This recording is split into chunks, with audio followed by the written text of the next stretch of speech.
வெண்மையாய் உனை காண்கிறேன் ஜோதியாய் அடிவாரம் வெண்மையாய். எங்கள் கிராமம் வடக்கு சித்திரம்.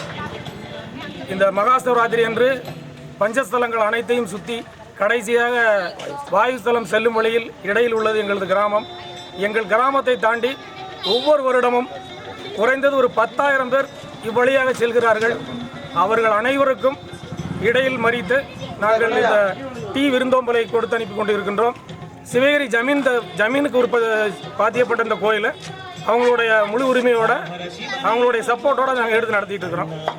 ஒரு 12 வருடங்களாக செய்து கொண்டிருக்கின்றோம். ராமேஸ்வரத்துக்கு அடுத்தபடியாக ராமநாத சுவாமி ஸ்ரீ பர்வதவர்த்தினி அம்மன் ஆலயமும் இங்கே உள்ளது.